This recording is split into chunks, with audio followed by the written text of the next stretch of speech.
You are listening to a True North Eager Beaver Media Podcast.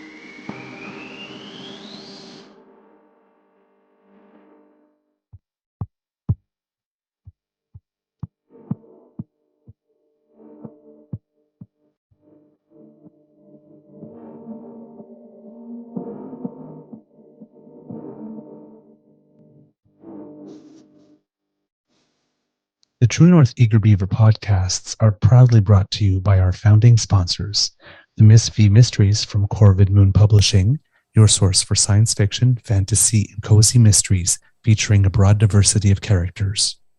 CanadianTarot.com, your uniquely Canadian online eclectic tarot community and forum, and the Pepper Master, hot pepper sauces made from fresh farm ingredients to thrill your taste buds and expand your mind.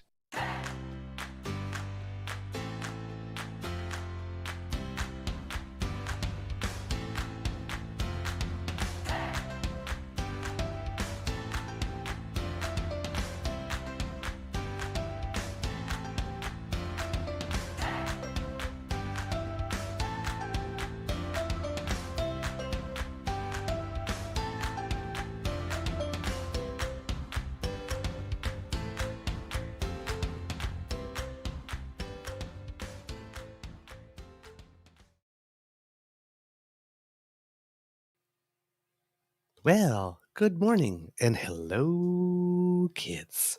Welcome to Season 3 and episode number 58 of the Daily Beaver here on the Crier Media Network. Today, recording day is Thursday, February 16th, 2023, and it looks like it will be a mostly sunny day with rain scheduled for the overnight here at the Beaver Lodge. And if you look at the Chiron, if you're watching live, we got some breaking news going on here. I'm your host, the Eager Beaver, pronouns he, him, he, Mr. Beaver A, and with me, as always, is my dear friend, Mr. Grizzly. Of course, a big thank you goes to our podcast's founding sponsors, the Pepper Master, the Miss V Mysteries from Corvid Moon Publishing, and CanadianTarot.com. And for people listening at home, the Chiron at the bottom was basically breaking the news that fucker Carlson is an asshole. So, well, quote, a racist, sexist, petulant a-hole. Sorry, we have to get the quote absolutely correct. Exactly. But before we go any further, hello, Mr. Grizzly. How's your mental health today? Hey, Mr. Beaver. Mental health seems to be in check. Not 100%, but doing much better than I have been in the last few days. Just a little tired this morning. A little tired. Didn't sleep well last night for some strange reason. Tossed and turned. Woke up several times. Woke up dehydrated because I was covered in sweat. So. Yeah. I'm surprised I'm not completely fried myself because I was up at 2:30 the following morning because Valentine's Day, I fell asleep at 8:30 in the evening. Right. Was up until about 1 a.m. Had no dip in energy at any point in the day. Wow. And woke up at 6 on my own. No alarm. And my eyes are not burning and no hangover. This is not normal. Yeah, weird. I should not be feeling this energetic and chipper. I should not be bright-eyed and bushy-tailed. I can't explain it. Sometimes that's just the way the world works and the body works, and take it as it comes, right? Because I'm an optimist and I love things, see things on the positive side. I think it's because I've come to see you and I've come to see the kids. And that's why I'm bright-eyed and bushy-tailed. Speaking of the kids, good morning, Kit Jillian. Good morning, Kit Saucy. Good morning, Kit Lazy Sunday. Good morning, Pete, I love you, mate. How are you? And good morning, Kit Elaine.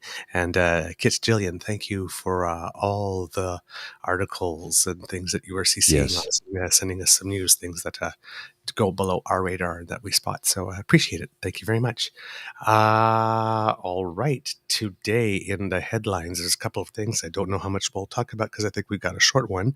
But the budget has passed at Toronto City Hall. Peter Poindexter is in a bit of trouble because his party appears to have supported unilateral use of the notwithstanding clause within the provinces, even though they say they're against Bill 21, which is being supported by the notwithstanding. In other words, he's very thirsty for Quebec votes. Because you only hike up your skirt that far, that high up. I mean, the whole world can see the whole. Let's put it this way: it's a line from AbFab, but he hiked his skirt up so high the whole world's his gynecologist right now. Okay, on that one. It's true. And a whole bunch of other things. Hopefully, if we have time. But Mr. Grizzly, you usually have something to start us off with. Yeah, this is a headline from a few days ago that we never got a chance to discuss. I'm going to put this up on the screen. Danielle Smith's $100 million gift to oil companies. From our friend David Clemeneda. Yes. She lobbied for it, then as Premier delivered big bucks for well cleanups that firms were already obligated to do. So we're paying oil companies to do the job that they are legally required to do.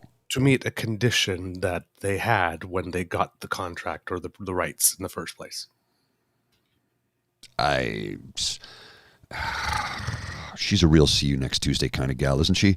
$100 million to billionaire oil companies, paying them to do the job that they're legally obligated as part of their contract. They're supposed to do anyway. Yep. But and this is not the first time this has happened either. No, because they just walk away and leave them there. And then they go, well, what are you going to do about it? And the question is nothing because, we sacrifice everything to the altar of oil. Late stage capitalism is going to be the death of me. It's going to be the death of many of us if they keep going this way. So we have another situation once again where, of course,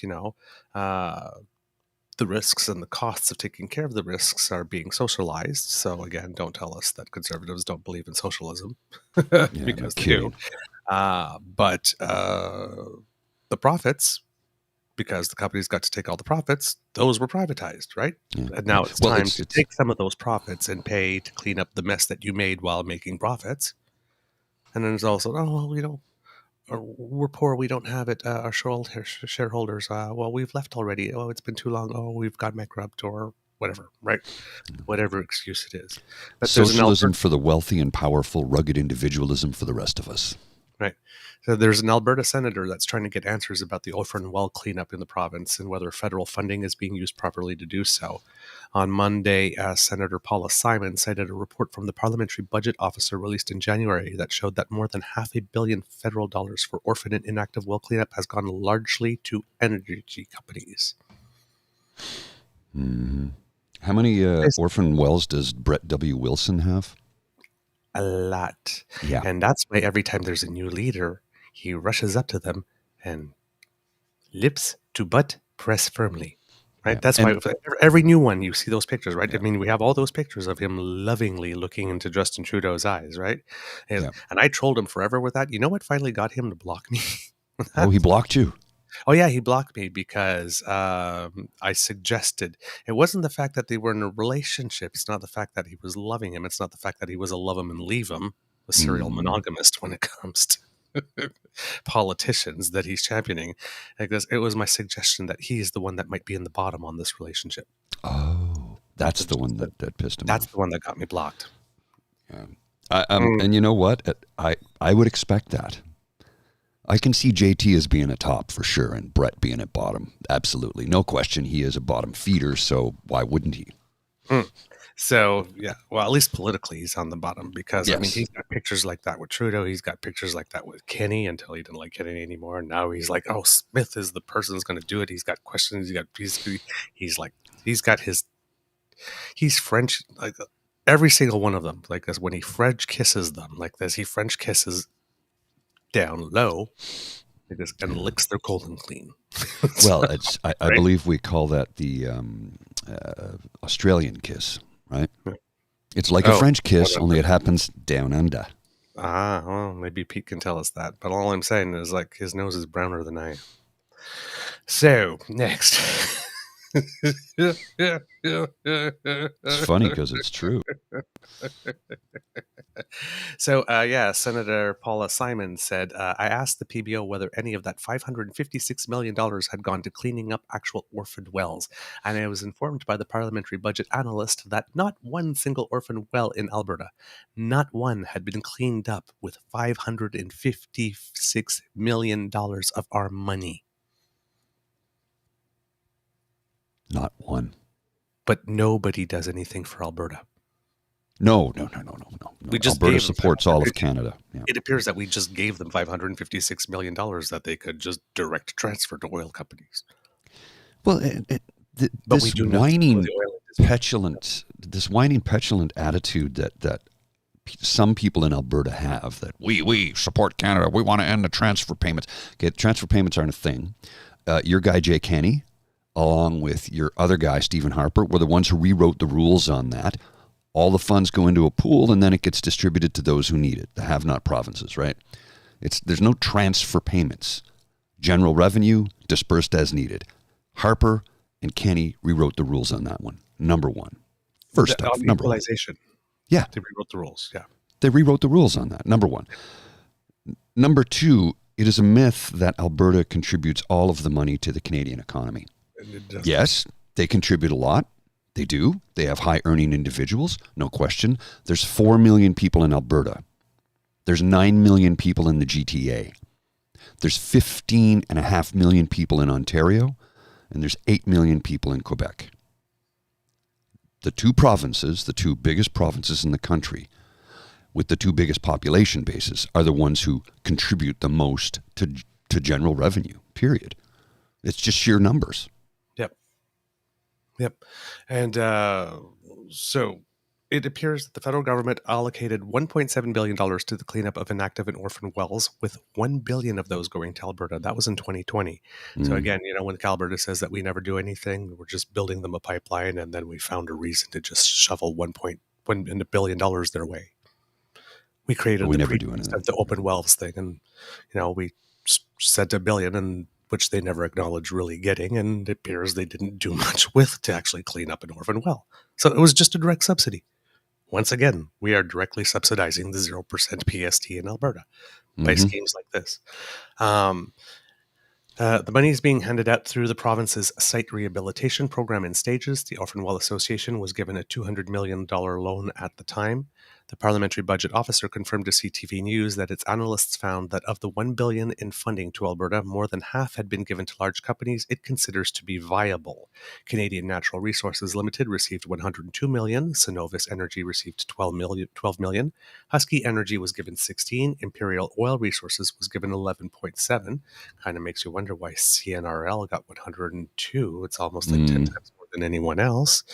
And given that conservatives seem to be very, very upset with organizations getting $100 million in contracts like McKinsey, I'm wondering why they are not up in arms with CNRL getting $100 million with giving us very little to show for it. Seems like somebody should be looking into that $100 million if you actually care about $100 million. Or it's only 100. It's only 100 million. Like you've been showing lately, right? But it's only 100 million. But it was for oil. So it's different money. It's like cake at Christmas, right? It's calorie free. Yes. Yeah. Oh, yeah. It's Canada money for oil, so it's not real money. It's not real. No. Right. It's not Albertans' money, so they don't have to account for it or anything. Right. It's not my money. It's the government's money. Can I correct you on that? The government's money is my money. It's mine. Stop pissing it away. Yes. In a statement, Canadian Natural Resources said the federal funding helped the company and others reclaim inactive well sites and support job creation. You're supposed to clean up the damn wells. It's part of your requirement. You weren't supposed to support job creation or reclaim inactive well sites. You were supposed to clean up the damn wells. It's not rocket surgery, man. Canadian Do your job. Now, I'm assuming that reclaim, they don't mean cleaning up. That they mean actually reclaiming the land. If by reclaim they mean cleaning up, it doesn't seem there's much evidence of reclaiming if the word is intended in that sense, in that sentence. Canadian Natural Resources is committed to the effective and efficient management of our liabilities and environmental footprint, including reducing the inventory of inactive wells through a robust program of well abandonment and progressive reclamation activities, the statement reads in part. For example, Canadian Natural abandoned 5,570 inactive wells in Western Canada from 2015 to 2020. There should not have been one abandoned, period. In addition to over 3,000 inactive wells abandoned in 2021. Well, thank you for telling us just how reckless and uncaring you've been. That's an environmental disaster. Since 2015. That's 8 years. 8 years of just leaving the mess behind and walking away from it. Yeah. Even though they were contractually obligated. Do they think this is the early 1960s when you go to a picnic in the park and, when you get up to leave, you just shake all the stuff that was on your blanket off, like your beer cans and your garbage and your refuse, and just walk away? They think it's the early 1960s and you can do that. Oh, don't worry. It's not a big deal. It's a big world.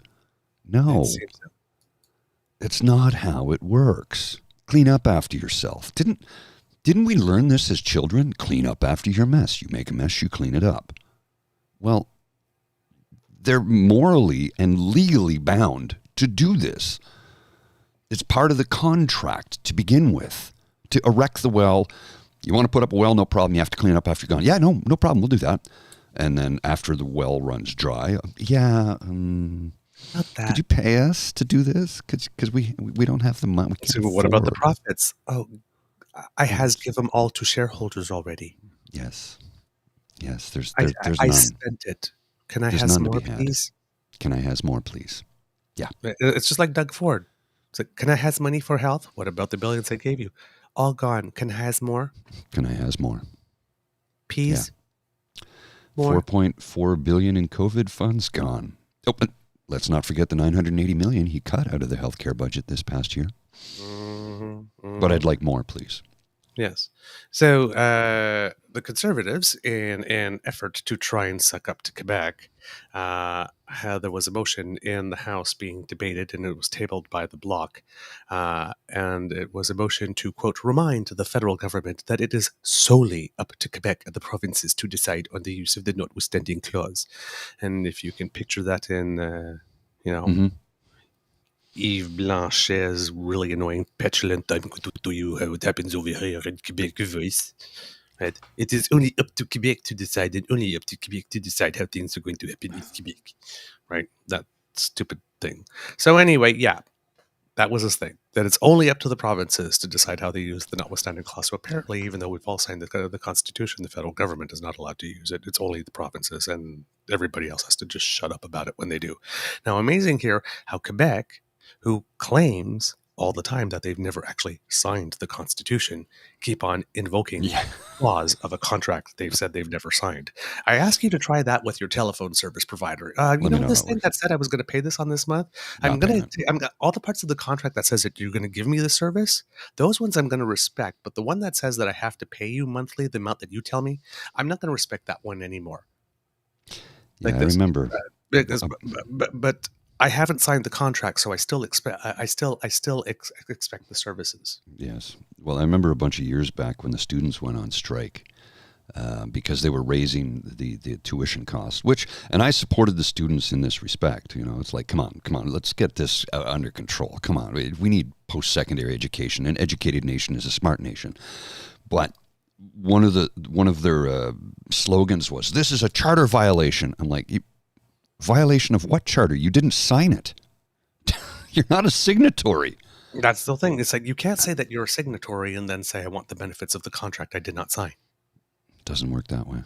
So whenever, and this is something that no government has challenged in court, but every time the Quebec government goes to court, it's like, why doesn't anybody argue, you have de facto signed it. Mm-hmm. The first time you invoked its notwithstanding clause, you signed the Constitution. So you can't say you didn't sign it anymore. It's a verbal contract. If you are invoking now. some of its clauses, you've signed it. Yeah. You just haven't written on it. But since 1982, you haven't put your thing like this. But since it, I mean, you've put your pen all over it. Yeah. You can't take only what you want. It's another one of those myths, like the Alberta thing that, like, Pierre Trudeau came and destroyed everything because of price controls. Well, you know what? Yeah. When the prices were going up, you didn't make as much as you could, but when prices went down, you didn't lose as much as you could either. Yeah. So, All right. how's that? That's the whole point. But this here, it's right. And then you got this whole mythology. Well, this is the other mythology, right? On the other side of the spectrum, right? He's coming for you. Right? Only we have the right to invoke the notwithstanding clause, and but we didn't sign the contract. Like, let's take that to the bank that we never signed this. We're using it left, right, and center. Like this, and we keep on going to court on it, but we've never signed it. Wink, wink. Yeah. So the motion failed, of course, 142 to 174. But the reason why it got 142 votes is because the members of the Conservative Party of Canada decided that they were going to vote for it. Right? States' rights, province rights, Republican, that type of thing. Now, motions do not have teeth. They do not have force of law. They're just meant to initiate a discussion on a given subject in the House. And it gives a signal, right? So it's often like opposition parties, when they have opposition days, they'll present motions, and they're usually there to lay some markers for whatever campaign is going to come next. It appears that after this happened, that the Conservatives had to do some damage control because, for example, groups like the World Sikh Organization of Canada suddenly had issues. Because they too are affected, right? When we think about Bill 21, we keep on thinking about the Muslim community because that's the one that was primarily targeted, and then everybody just got lumped in to say, we're not racist or religious supremacists, so we'll throw in the Jews and the Sikhs with it. Like this. And we'll say Catholics are affected. Like this. If the cross that they wear over their shirt is too big. Yeah. Right. So just to say that we're being even. But yeah, during a news conference, finance critic, I'm going to massacre this name, Yasraj Singh Halan sidestepped questions regarding Bill 21, while Pierre-Paul Housse, the party's main Quebec representative, called the debate a waste of time. I have not seen the press conference, but based on what's being reported on the news, it was a disaster, with the people essentially running away from the presser because it had become very clear that they couldn't answer inconvenient questions. Well, here's one for them then. Your cat pan.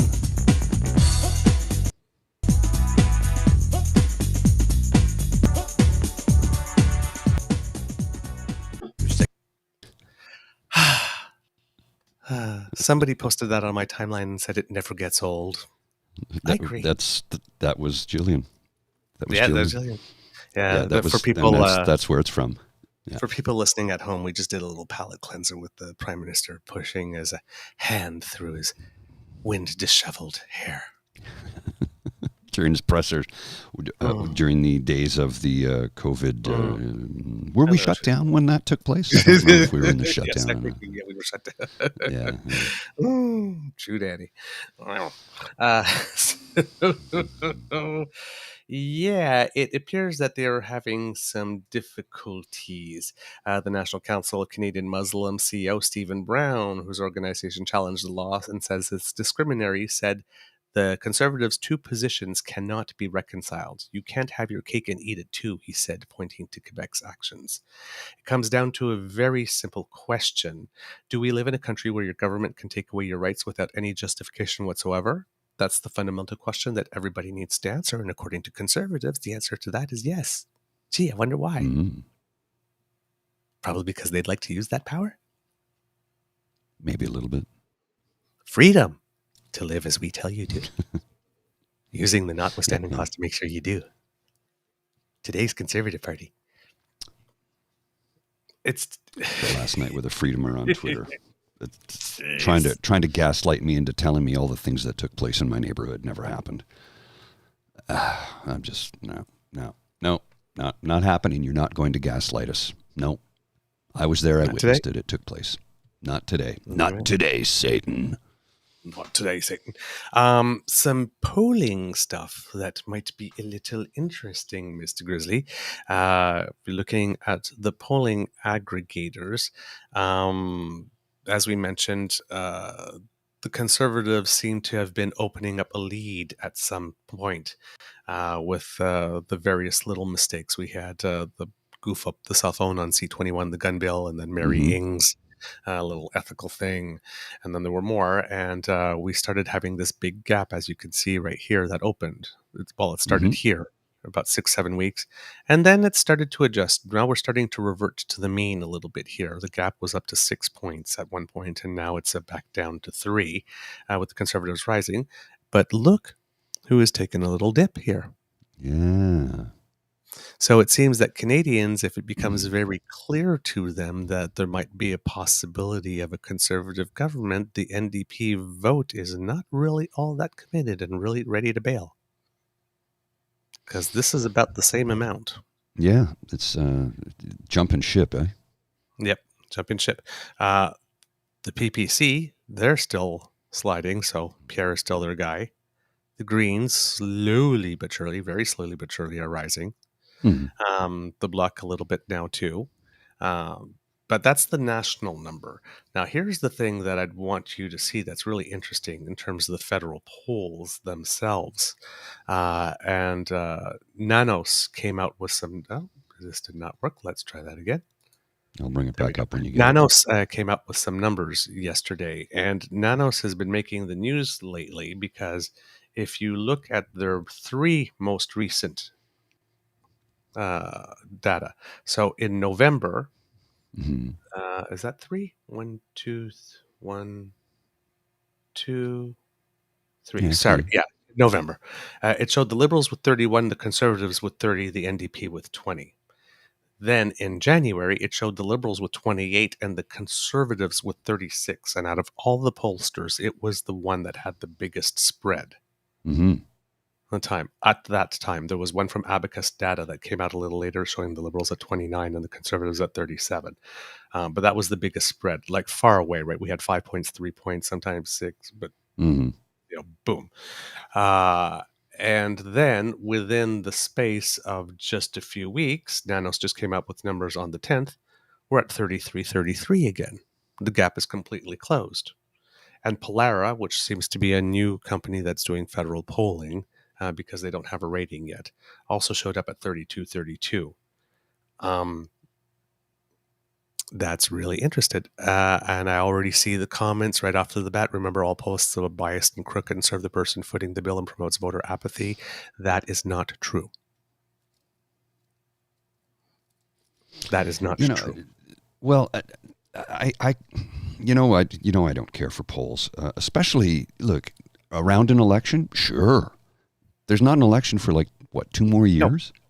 No. The polls only have one purpose at the moment. It's to let you know where we've been and to take some temperature at this moment. You can't make any predictions based on it. But I always understand like this. We always hear the same thing every time we mention polls. Well, nobody called me, or they're always skewed, they're always biased. No, they're not always biased because the data, the reason why polls are not biased for the most part, unless you're a terrible polling company, is because your data is your proprietary information and your methods are your proprietary information. And if you start screwing up with that, then you've got nobody to sell your data to.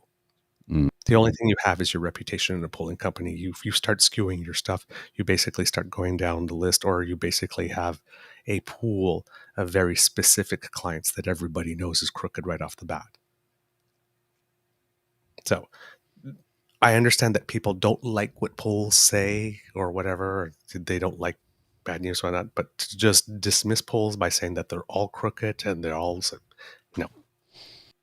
There are good companies, there are bad companies, there are better companies. But after a while, you get to know who's who. And if you're following aggregators rather than individual companies, then you are getting a better number, right? So it's an easy target, but if you study this, because there's actually real science behind this, right? And check this comment. Most of the starting data for all polling for selection samples come from the census. Well, check this comment from BB I just put up on the screen. PP has been campaigning for over a year now for a non-existent election. A poll is a snapshot, a freeze frame. Absolutely. I agree with that. Yeah. Absolutely. He has been campaigning for a non-existent election, keeps wanting to run for prime minister, which isn't a thing. Yeah. Nobody runs for prime minister, including the prime minister. It's not how our Westminster system of parliamentary democracy works. Yep. And you vote for your member of parliament, and the leader of the leader of the party can ascend to the position of prime minister. But the party leader doesn't necessarily have to become prime minister. They could defer to someone else. Yes. And it's like the comment came back, still a snapshot in time. Of course, it's a snapshot in time. That's exactly what it is. That's all it is. That's all it's intended to be. But because it's a snapshot in time doesn't mean that it's skewed or that it's untrue or that it's lies. It's what was said at the time. And by the time the poll comes out, that time is already passed. So, just, right? You got to, polls are not wrong. The way that people are interpreting polls and the way people sell polls and the way that people cover polls are wrong. That's why I'm doing it this way, so I can help walk you along through it. So you have these two. We're tied, basically. So we've reverted back to the mean. And one of the reasons for that may be the issue of healthcare, because when Nano specifically was looking at what are the bigger issues right now that are top of mind. A lot of them were tied in a pack, but healthcare sort of emerged over the last few weeks. Over the last 4 months, there's been about like a several point increase. So basically, when you're looking at the subjects, healthcare is at 22 as a top priority, and the next one comes in at 13. Right. Well, what have we been talking about for the last few weeks mostly? Healthcare. Yeah. And premiers came in and made all their big statements, and then they were told for 2 hours what it was going to be, and then they basically said, okay, yeah, we'll take that. So that's big points scored there, and that's probably what has reverted the things to the mean, and the fact that the Conservatives can't stop screwing things up, and the fact that maybe there's some provincial stuff with regard to Ontario in the Green Belt, and then the Stag and Doe Party, and then John Tory resigning, which probably wouldn't be in those numbers, but will show up in future numbers, that if the overall brand is crap, and the overall brand is crap, that, while you might rise a little bit while the Liberals shoot themselves in the foot, eventually you will come back down because, well, your brand is shit. Mm-hmm. So just some interesting data here where people were starting to worry when they saw the gap open. And it's just like, again, as we keep on saying on the show, Skippy does not benefit from time. The more you know him, you don't love him the more you know him. So yeah, give it some time. Things will revert, and hopefully, if the Liberals are able to present a budget, which is also the other interesting development, is that the Bloc Québécois, Blanchet, has already come out as saying that he probably won't support the budget because of the healthcare deal. And since the Conservatives will never support the deal, and the NDP is already isolated, and Blanchet is actually stirring the pot. He's being his little bitchy self, stirring the pot again. So he's basically challenging Jagmeet Singh to vote against the budget since he says the healthcare deal is unacceptable. So he's basically saying, well, why don't you put your money where your mouth is? We're voting against it. He's come out first, right? So now the NDP is in a little situation of, well, how do I still vote for this budget? Because it's a confidence matter, and he has a confidence and supply agreement, unless he finds a reason not to support it. And the federal government giving money to healthcare, pharmacare was a condition, but more money to healthcare was not. And his way out seems to be, he says, well, we said very clearly that we want this money being tied to hiring more people. So it's not going to be the quantum, and it's not going to be the dollar amount like this. And the amount, there was already the whole amount of 196. There was already like 1.7 billion, I think, for hiring health support personal, 1.7 or something like that. That was apart from all the other money. So, I mean, that part's already done. We need to back up for just a split second. Okay. Lachlan Cross, did you hear what Douglas just said? It's not a coalition. It's a confidence and supply agreement between the NDP and the Liberals, not a coalition government. Yeah, it's simply an agreement that on motions of confidence, what could take the government down, that you're going to support them, and on anything else you can. And there's no ministers, there's no portfolios, and there's no nothing. It's just not a coalition. An agreement for having predictability, Mm-hmm. and that the government is going to go for a certain amount of time. That that you're actually going to have 1 or 2 or 3 years for some of the things that you put in place in the first year to actually develop and follow through, rather than putting things in place in 1 year and then going to an election and having them risk to be dismantled immediately as soon as you start putting them together. I've got a quick soundbite from Doug Ford, and then we got to wrap up because I have to get into the office. But thought I'd share this for those of you who haven't seen this yet. This is a thing of beauty. But folks, I'll tell you, if a left-wing mayor gets in there, we're toast. But folks, I'll tell you, if a left-wing mayor gets in there, we're toast. Dr. Penfield, I love the smell of burnt toast.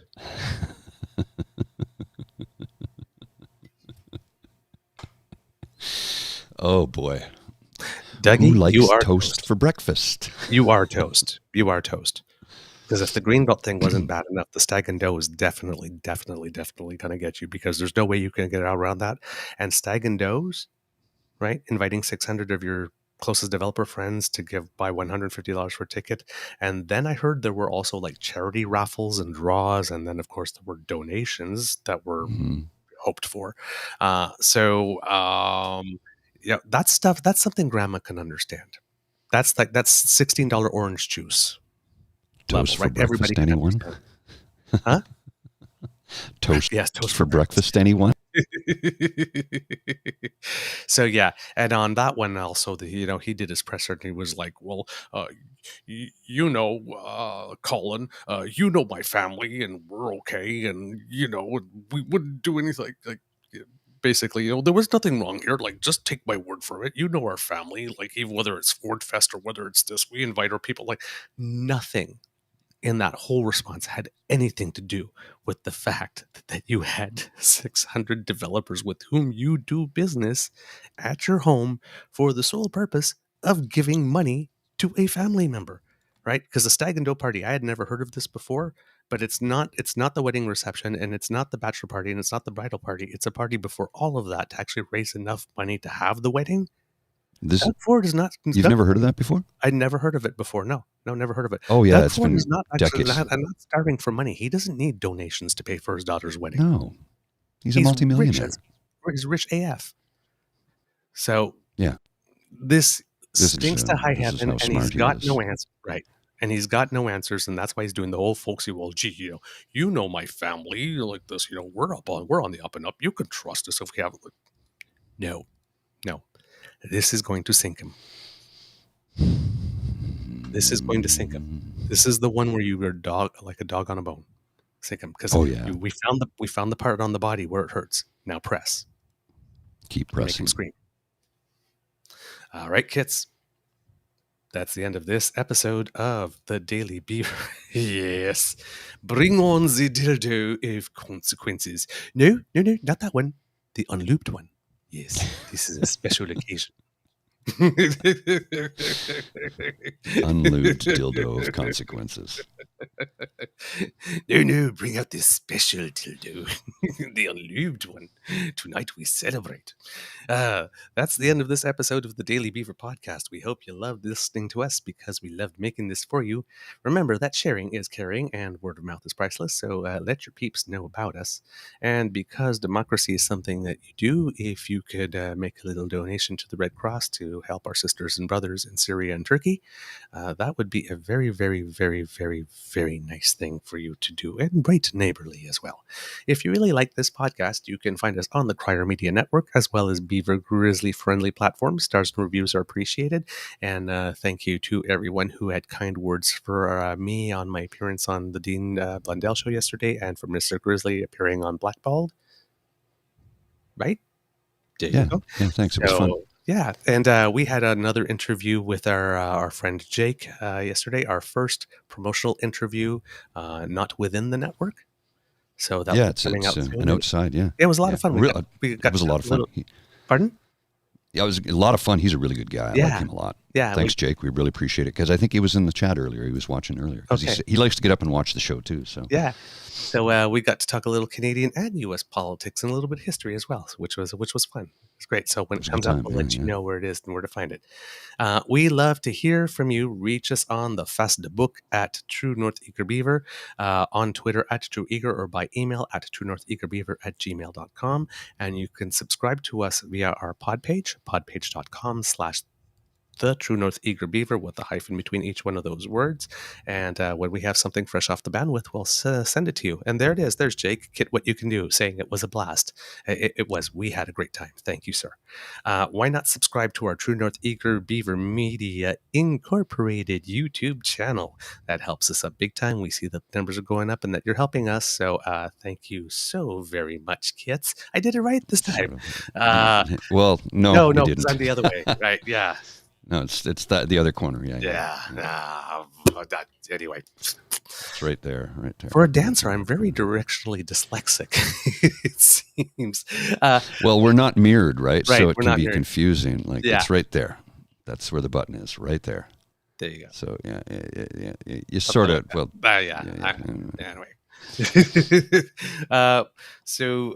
Smash that button, smash all the buttons, right? And if you're listening to us on a platform that allows you to give us stars and reviews, please do. And where Mr. Grizzly was pointing, if you're watching, that's our QR code that you can scan to reach our tip jar, which if you are listening is at our coffee page, coffee, ko-fi.com/eagerbeaver, all in one word. That's ko-fi.com/eagerbeaver, all in one word. And you can buy a pint for Mr. Grizzly or a cup of hot chocolate for me. And we would very much appreciate that. We can't do that. Well, yeah, actually, I mentioned that. So we can't do this without your support. So thank you very much. And finally, we've got that merch. If you like to wear your Eager Beaver Pride, then we have Mr. Grizzly Civic tees and Eager Beaver Pride tees and Eager Beaver Halloween tees if you want to get early, or Eager Beaver Christmas tees, because there's only about 300 days and you've got a plan. So go to our site, crier.co. Oh, we don't have that on a shirt though, kids. No. That's just to piss off the RWNJs. Ooh, hello, True Daddy, once again. So go to crier.co/crier-media-shop and click on all the buttons that lead you to the True North Eager Beaver merch, and you can get yourself some fabulous today. Mr. Grizzly, what are your words of wisdom? I'll just leave you with this, I think. New York and Japan.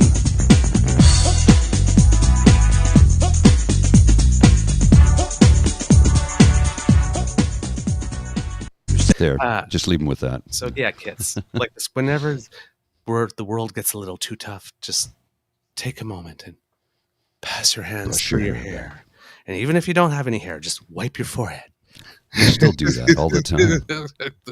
No hair, and I still do it. Yeah, and like close your eyes a little bit when you do it, and just give it a little shake. When I used to have shoulder-length hair, I had a mullet at one point in time, and I occasionally would put it into tie it back into a ponytail. And I find myself once in the blue moon reaching for something that hasn't been there in like 15, 20 years. Phantom hair. Yeah. When did I cut my hair short? Mid-90s. So I keep reaching for something that's no longer there. Yeah. And I know after I shave, after the beard is gone, I'll be doing this for a while, just because you're phantom. Yep. From the Beaver Lodge, this is your Eager Beaver saying, until next time, dear kids, it could be a tough world out there, so please be kind to and gentle with yourself. Have a fabulous day. Mr. Grizzly, please roll the credits, sir.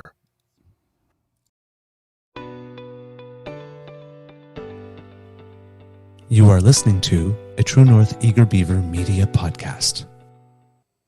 The True North Eager Beaver podcasts are proudly brought to you by our founding sponsors, the Miss V Mysteries from Corvid Moon Publishing, your source for science fiction, fantasy, and cozy mysteries featuring a broad diversity of characters.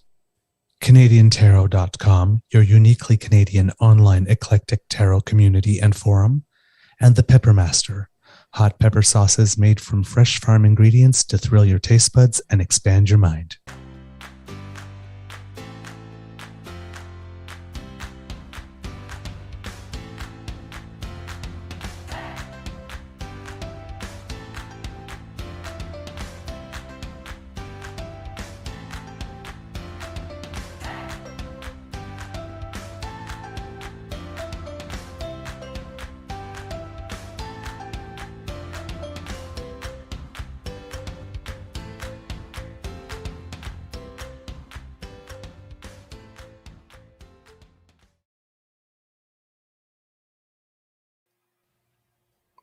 Go forth and be fabulous. Take on the world, kids.